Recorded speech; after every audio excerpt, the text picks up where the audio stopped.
तो एक क्वेश्चन करते हैं, if the system of linear equations है ना, ये तीन इक्वेशन दे रखी है अपने को, हैज अ नॉन जीरो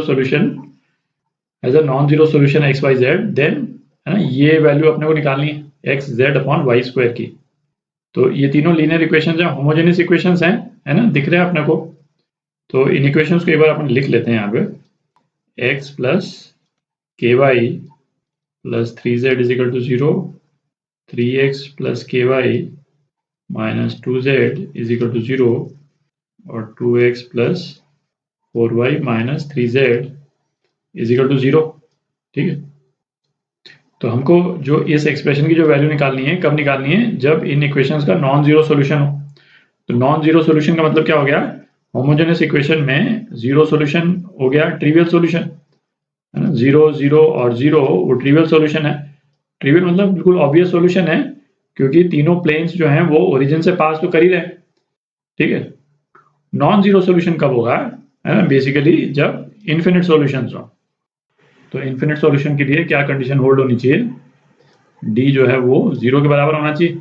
ठीक है, तो इसका डी निकालते हैं, डी जो है वो क्या हो जाता है 1 3 2 के 4 और 3 -2 -3, ये डी है। और हमको क्या कंडीशन होल्ड करानी है कि ये 0 के बराबर हो। तो सिंपल सा डिटरमिनेंट है ना, इसको आप सॉल्व कर लें तो k की क्या वैल्यू आ जाती है, k की वैल्यू आ जाती है 11 आ जाती है k की वैल्यू। ठीक है, तो ये जो k की वैल्यू आई है ना, इसको इन इक्वेशंस में डाल देते हैं अपन।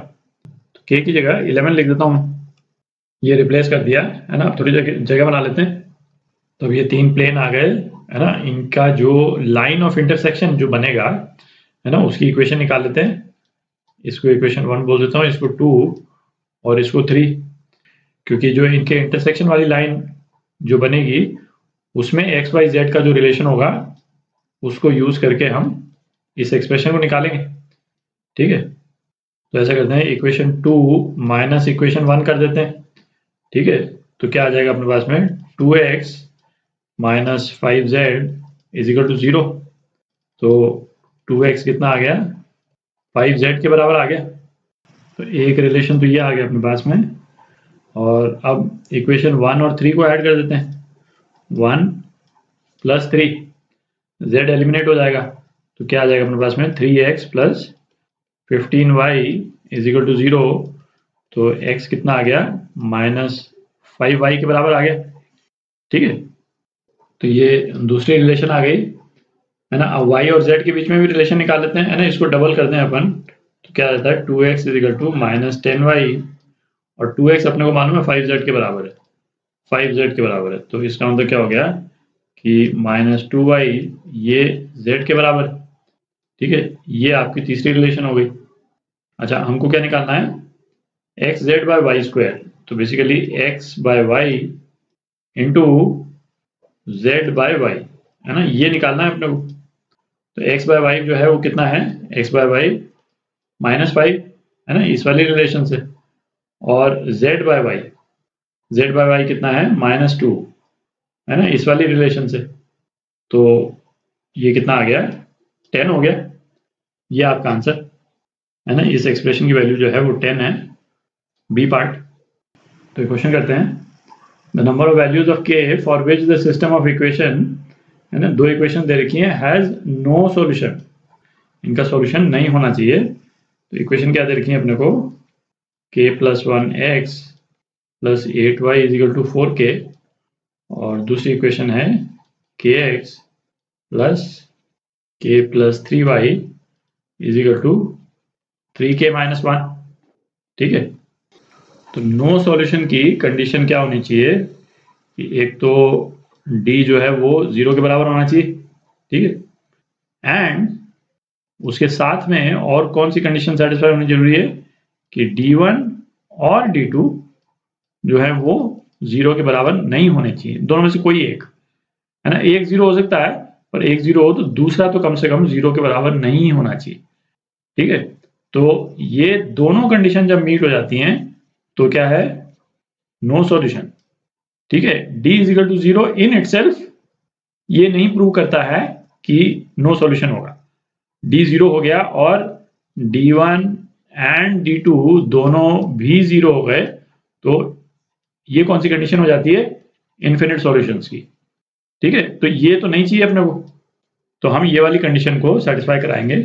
तो d इज इक्वल टू 0 निकालते हैं पहले, तो d इज इक्वल टू 0 पे k की वैल्यू निकालते हैं पहले। तो d जो है वो क्या है? k प्लस 1 8 k और k प्लस 3। ठीक है, ये d है, d इज इक्वल टू ये, और ये इज इक्वल टू 0 के बराबर होना चाहिए। तो इस डिटर्मिनेंट को खोल करके सिंप्लीफाई कर लें तो अपने पास में क्या आ जाता है? k माइनस 1 और k माइनस 3 आ जाता है, और ये किसके बराबर होना चाहिए? 0 के बराबर। मतलब k जो है वो 1 भी हो सकता है और 3 भी हो सकता है। ठीक है, और अपने पास में k की ये दो वैल्यूज आ गई। अब हमको क्या कराना है? ये दूसरी कंडीशन सेटिस्फाई कराना। तो ये दूसरी वाली कंडीशन जो है वो k की किस वैल्यू पे सेटिस्फाई करेगी, वो हमारा आंसर होगा, है ना। हो सकता है दोनों वैल्यूज पे सेटिस्फाई हो जाए, हो सकता है किसी एक वैल्यू पे हो। ठीक है, हो सकता है किसी भी वैल्यू पे नहीं हो, है ना। देखते हैं उसको। तो d1 देखते हैं पहले। d1 क्या होगा, है ना। d की इक्वेशन में जहाँ x के कोएफिशिएंट हैं वहां पे ये लास्ट वाले कांस्टेंट्स आ जाते हैं। तो 4k 3k माइनस 1 और 8 और k प्लस 3। ठीक है, ये d1 हो गया। तो पहले अपन k इज इक्वल टू 1 के लिए चेक कर रहे हैं। ठीक है, k इज इक्वल टू 1 के लिए चेक कर रहे हैं। तो k इज इक्वल टू 1 के लिए ये एक्सप्रेशंस की जो वैल्यू होगी उसको दूसरे कलर में मैं लिख देता हूँ। तो k इज इक्वल टू 1 डालेंगे तो ये क्या हो जाएगा? ये 4 हो जाएगा। ये 8 तो 8 ही है। ये हो जाएगा 2 हो जाएगा, और k इज इक्वल टू 1 डालेंगे तो ये क्या हो जाएगा? 4 हो जाएगा। तो d1 की वैल्यू क्या हो जाएगी? 16 माइनस 16। d1 की वैल्यू तो 0 हो गई। ठीक है, अच्छा अभी भी हम नहीं कह सकते कि इन्फिनिट सॉल्यूशन है, क्योंकि d2 भी चेक करना है अपने को। तो d2 मैं यहीं पे लिख लेता हूँ, d2। तो d2 क्या हो जाएगा? k प्लस 1 k और 4k इंटू 3k माइनस 1। अच्छा, इसमें भी यदि k इज इक्वल टू 1 की वैल्यू डालते हैं तो ये क्या हो जाएगा? ये 2 हो जाएगा।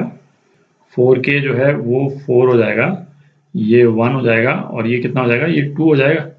ठीक है, तो d2 की वैल्यू क्या हो गई? 2 माइनस 2 0 हो गई। तो k इज इक्वल टू 1 पे d1 भी 0 आ गया, d2 भी 0 आ गया। ठीक है, तो k इज इक्वल टू 1 पे हमको क्या मिल रहा है? k इज इक्वल टू 1 पे हमको इन्फिनिट सॉल्यूशन मिल रहे हैं, नो सॉल्यूशन नहीं मिल रहा है। ठीक है, तो k इज इक्वल टू 1 तो रूल आउट हो गया। अब k is equal to 3 check करते हैं। ठीक, तो ये पिंक वाला जो मैंने लिखा है उसको मैं मिटा देता हूँ। k की वैल्यू यदि अपन 3 लेते हैं तो 4k क्या हो जाएगा? 12 हो जाएगा। ये तो 8 ही है। अच्छा, ये क्या हो जाएगा? 3 इंटू 3 9 माइनस 1, ये 8 हो जाएगा, और ये कितना हो जाएगा? ये 6 हो जाएगा। ठीक है, तो d1 की क्या वैल्यू आ गई? 12 6 72 और 8 8 64। तो d1 की वैल्यू 8 आ गई, जो क्या है? 0 के बराबर नहीं है। तो इस केस में हमको d2 भी चेक करने की जरूरत नहीं है, हमारे पास में नॉन जीरो नंबर वैसे ही आ गया। ठीक है, तो नो सॉल्यूशन जो है वो किस केस में आ रहा है? k इज इक्वल टू 3 के केस में आ रहा है, k इज इक्वल टू 3। ठीक है, तो इसमें क्या पूछा है कि k की कितनी वैल्यूज के लिए नो सॉल्यूशन आएगा? तो a की वैल्यू के लिए आ रहा है ना, k इज इक्वल टू 3 के लिए। तो आंसर जो है बी पार्ट 1।